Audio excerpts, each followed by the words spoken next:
All right, I know you're refreshed and ready to go and ready to get this week going off to a great start. So we're going to go right into some of our drilling content that we've been working to go back over that so you have the review of it, and then we're going to move right into our technique, okay? So first drilling content that we do, of course, is star block. You're right, all right?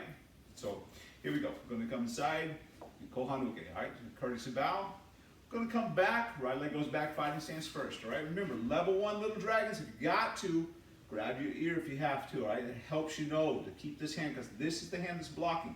Remember keeping those grapes inside here, knees bent, waiting to the balls of the feet. We talk about that all the time. Shoulders roll, chin tuck, and we go up. Then we come back, down again. Then we go in. Then we come back again, recover. Then we go out. Then we come back and recover. Then we go down. Make sure it sweeps down. Now we don't bring it straight back up. We circle it back up. Remember, we talk about this, making sure it's like a little eye of the storm. Everything rotates around it. Good, and now we push down. Now we come straight back because we didn't have the hand to the side like this. We push straight down and we bring it back up again. Now we bring this knee up to this elbow. The shin blocks, the toes are pointed down. Both hands push out. We move this foot here, turn it to the side and down. We go up, joranuki. Come back again. Then we go in, chudanuchu. Here, then we go out, chudan soto. Then we touch to know that we need to bring this hand across to sweep it down. All right, giran barai, so low sweeping block. Then we circle it back. Then we push down. Sotai, palm heel block. We come back up again. Remember, push the hands out. The knee comes to the elbow. Shin blocks. Toes are pointed on this leg. Pivot this foot just a little bit to get this foot to go to the side. Then we come down. We go back one. Go back to Isamaki. Ready? Up. In. Out. Touch.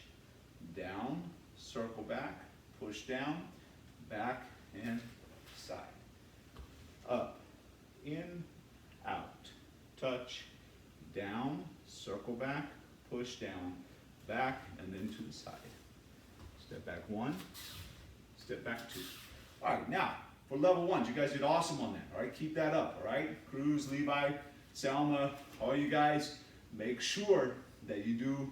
Now, we're taking some words away, so make sure you follow along still, but kind of understand what we're trying to do, all right? We're trying to get these blocks to just come out without having to cue like the details and stuff like that. So what we do is say up, and we say in and out, then we just say down. You notice we lost touch and circle back, right? Then we say push down. Now we're not going to say that word back, then we go to the side. So let's try that. Ready? Up, in, out, down, push down, side. Come back. Come back. Good. And now we're just going to go through one more time. Up, in, out, down, push down, side, joranuki, chudanuchi, chudan soto, giran barai, soteuki, and suni-uki. Shin block. Step back. Now we don't say anything. And go.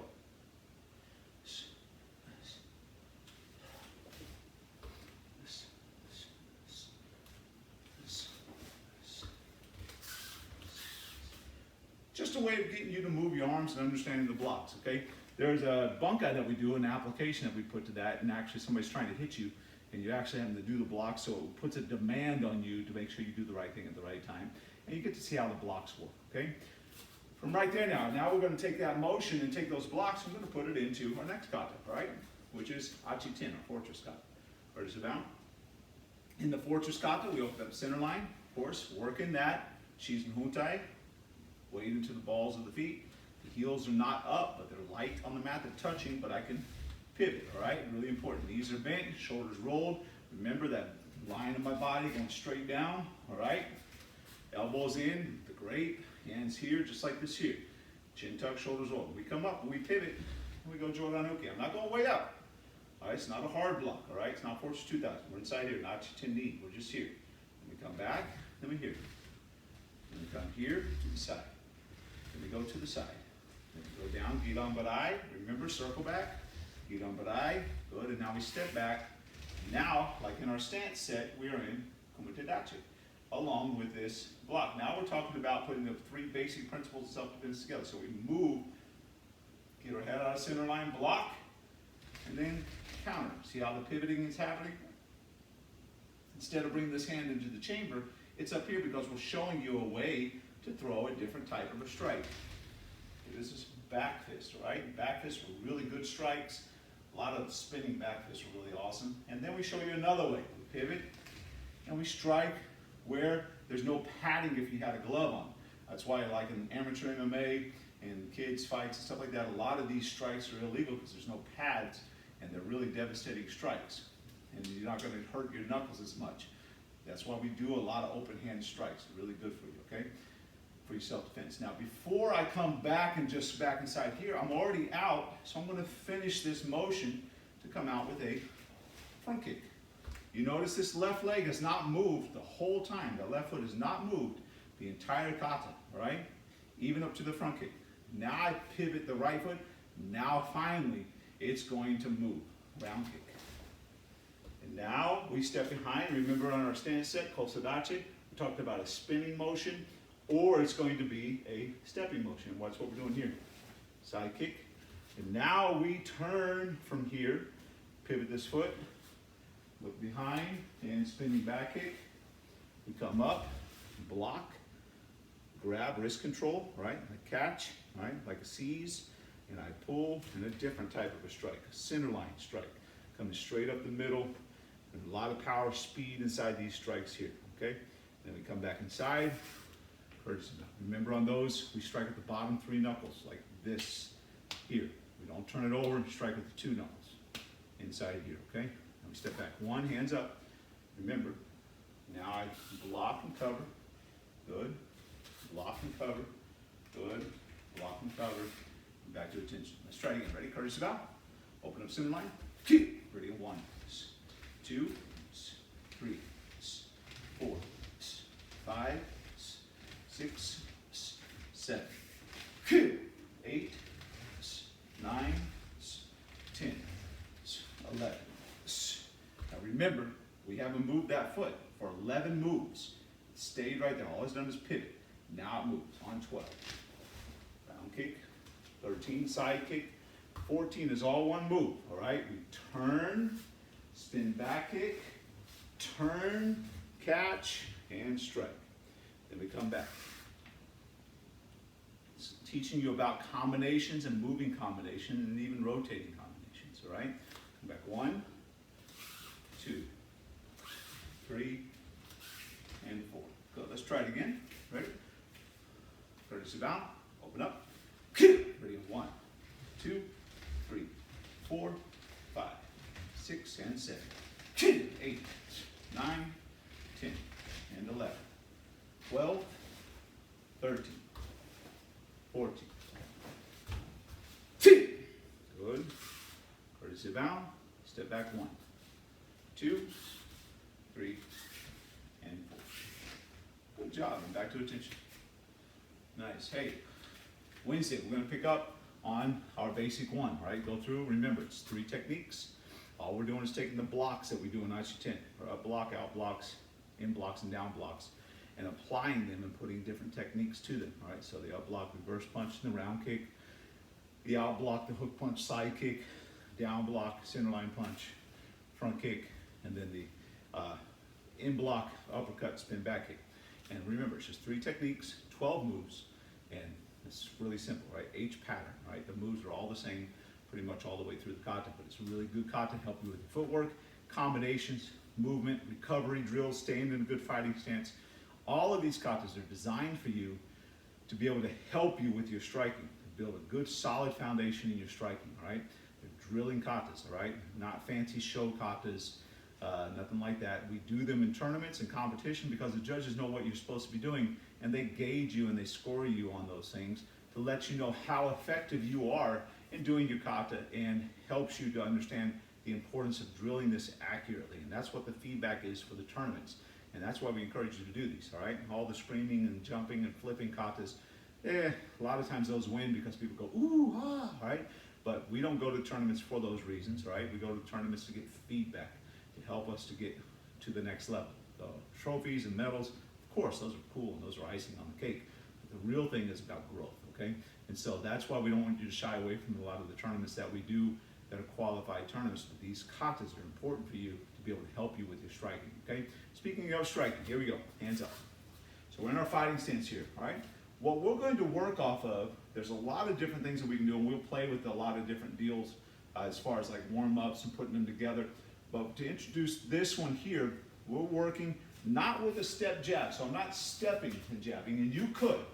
You can step jab on this one. There's nothing wrong with that. Step jab is an awesome, awesome type of a way of doing an entry. This one though, we're just doing a traditional jab. And when I do my traditional jab, I move into it, all right? But here, see how I'm working? So let's just practice that motion first. So we're in our fighting stance here, and look, I'm gonna go from the side so you can see it. I'm here, and I'm moving, just like this. And I'm not like coming up on my toes and rocking back. The weight, look at my feet. I'm just going back and forth, and I'm using my leg muscles and my hip muscles more than anything else to move me right now, okay? I'm not using my feet to push me and rolling back and forth and rocking on my feet. I'm here, solid. So here, let's go back and forth. Keep that knee bent. Now remember, I don't want to lean forward like this, because look what happens to my leg. See, I'm gonna make my pants kind of tight so you can see. If I lean forward, my leg does what? It straightens out. So when I go forward and this heel comes off the ground, I don't want that. So when I go forward, I drive my knee over my toes. It's really important that I drive my front knee over my toes. That stops my leg from straightening out, and it stops my other foot from coming up, right, which makes me off balance. My leg's locked down. So I'm just here, and I'm using that. Bend that front knee, hands forward. Now faster, and back, in and out. Go, keep on. 1, 2, 3, 4, 5, 6, 7, 8, 9, and 10. Let's go the other side now.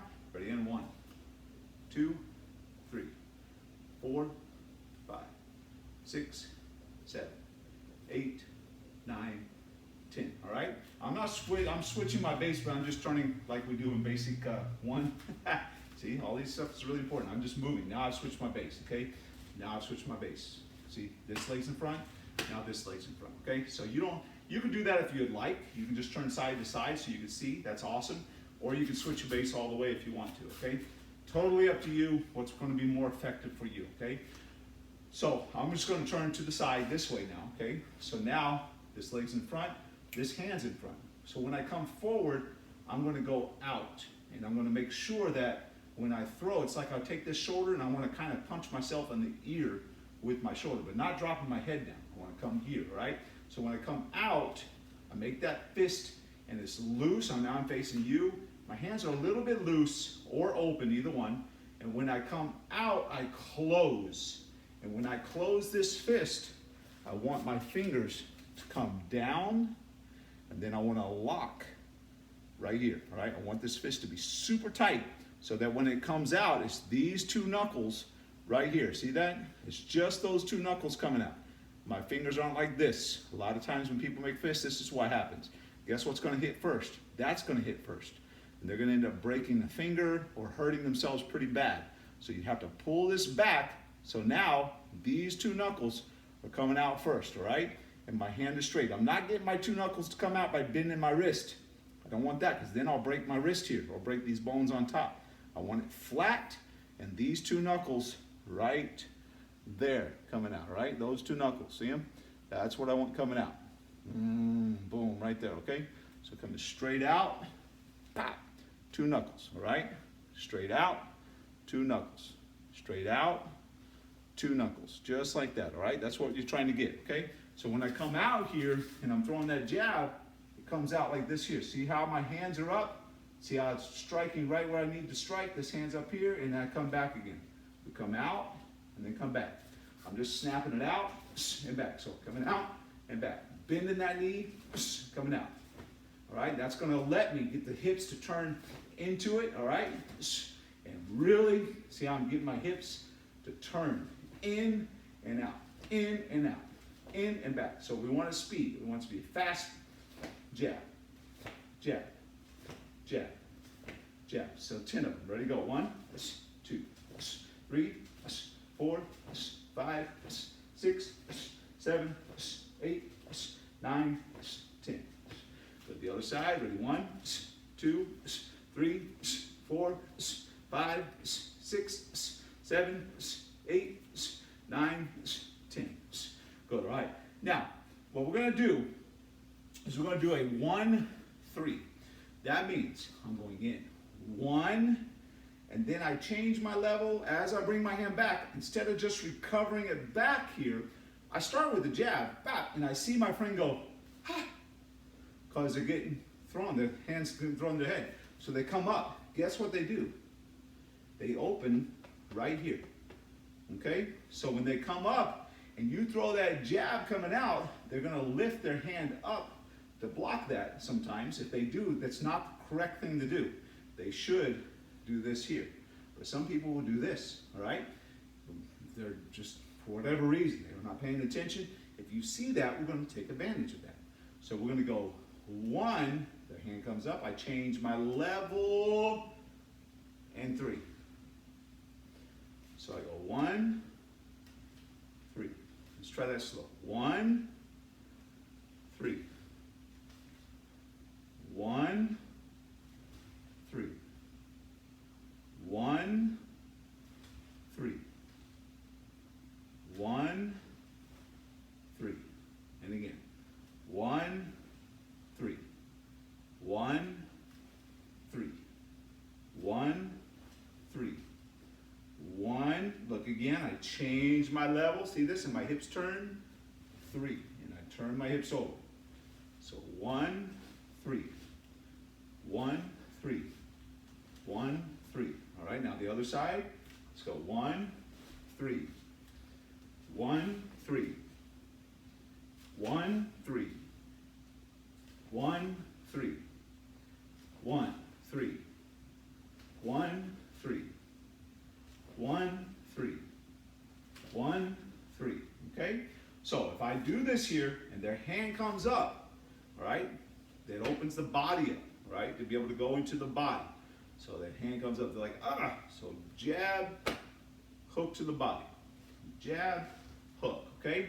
When I hook to the body, everything now is changing. They're like, ah, all right?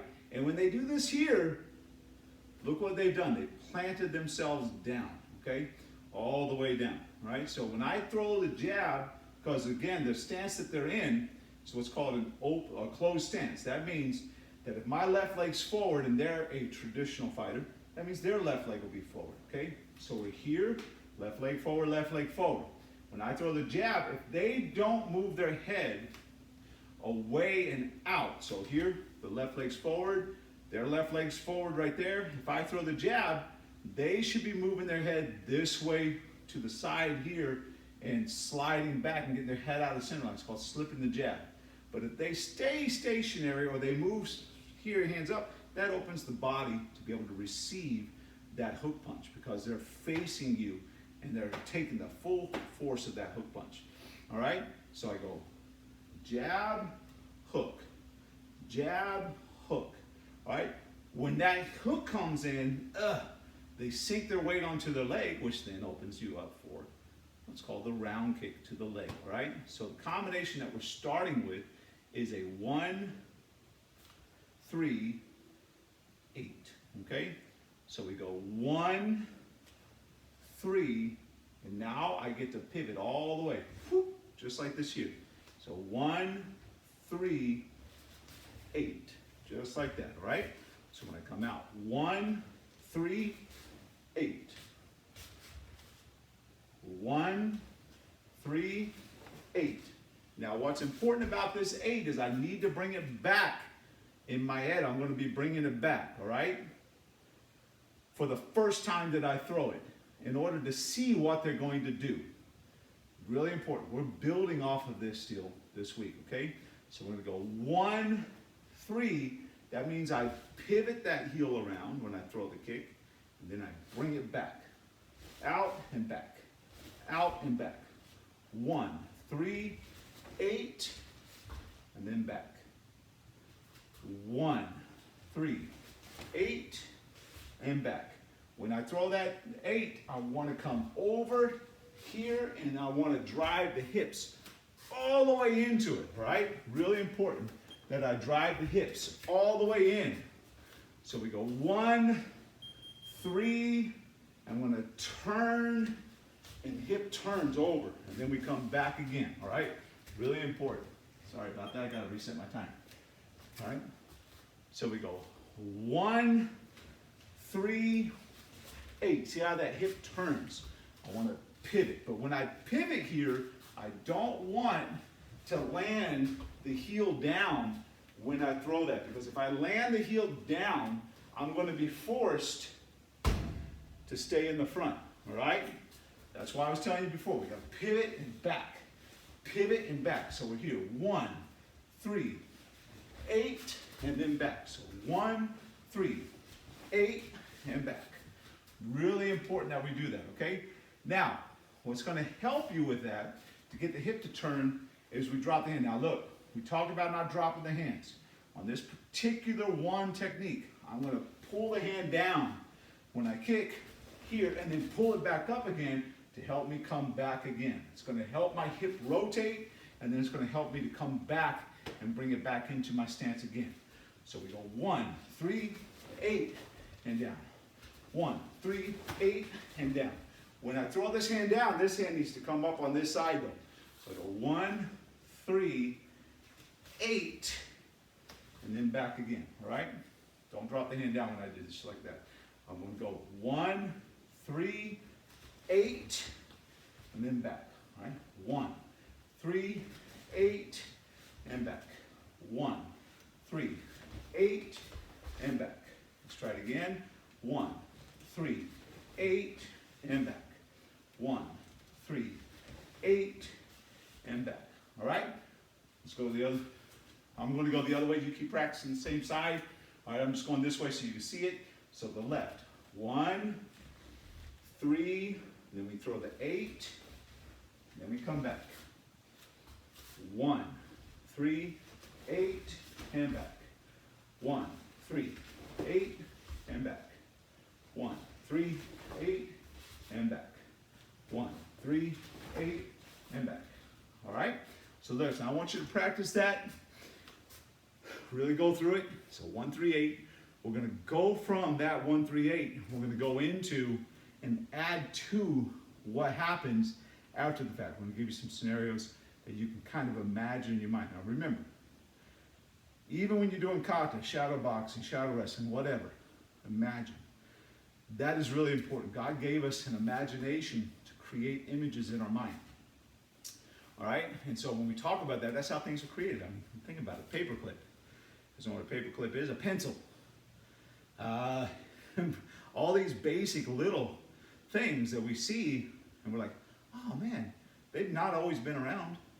You know, paperclip hasn't been from here from the beginning of time, and pencil hasn't either. Somebody got the idea. They were like working with something and said, oh, maybe I can do, and they use their imagination in order to create, in order to invent, right? It's a God-inspired thing. So we want to be able to use our imagination to see, all right? To be able to see and apply things. It's just not about creating, it's about application too. So if you want to see kind of where you're going for your future, you have to use your imagination. You have to image yourself and see what it is that you want to become in order to know what you need to do to start the journey and start the process to get there, to achieve that goal. All right, really important. Right? So again, if I'm using my kata to be able to help me, I need to see what each of these techniques are doing and how they're going to help me to achieve what I'm trying to accomplish. If you just do kata to go through and say, oh, look, that's a pretty round kick. Oh, look, that's a pretty kick. Right, well, whatever, I'm just doing it because Mr. Havey said I have to do it. It's not going to help you hardly at all. It's going to help to make you be able to move and stay in shape and flexibility and stuff. But as far as application, it's not going to do much for you, okay? So you have to do motions with purpose, all right? That's why we have the saying here at the Academy that we live life on purpose. That means it's every day we get up, there's reason to get out of bed. We've set our day, we've scheduled our day. We don't take minutes and just let them pass for no reason, because guess what? Time, you can't get it back. Doesn't matter how much money you have, doesn't matter how strong you are, how fast you are, Once time is gone, 3 seconds just passed. We'll never get to live those 3 seconds again. They're gone. They're over with. We can't go back and redo those last 3 seconds. Really important. It's gone. Can't buy it, can't get it back. So we don't let our time just be wasted. We want each and every day to be lived with and on purpose, all right? So that's why we say live life on purpose and never quit, all right? Never quit pursuing, trying to do what you want to do. That's why that mental image is so important, all right? We went to Hawaii this last year, and I don't have a bunch of money. I don't drive a Ferrari and Mercedes and all that stuff, all right?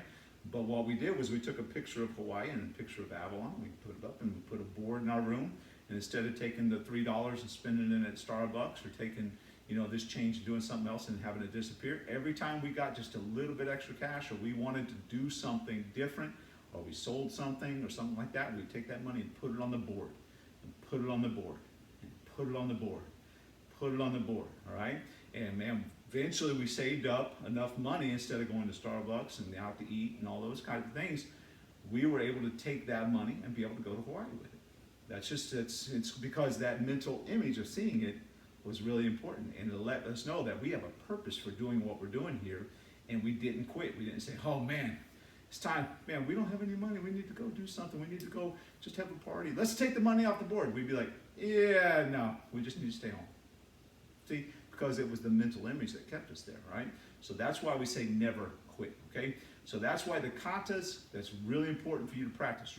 Just like your hip escapes, just like your bridge, just like your technical stand-ups. There's purpose behind everything that we do here at the Academy, all right?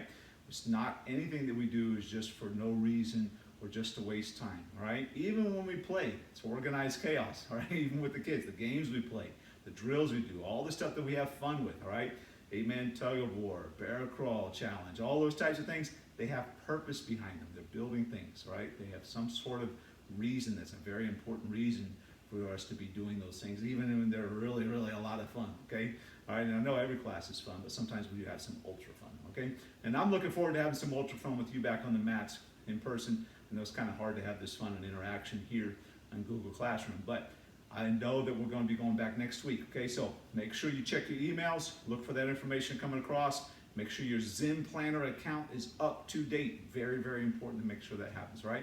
Hey, you guys have a blessed day. We'll see you tomorrow for our Zoom class, 4 o'clock. Also, look for our wrestling class tomorrow as well. Make sure you participate in that. Caleb, I saw you did a wrestling class last week. Awesome, man. Keep it up. Evan, doing the wrestling class. Awesome. Cohen, saw you doing that. Man, you guys jump in. Let's make this happen, all right? Gloria Dale is fixing to get a wrestling program. I'm thinking that's who we're working with him really much over there. Miss Rogers, we're making progress with them to be able to get a wrestling program over there. So all your homeschoolers, man, that's going to be an awesome opportunity for you.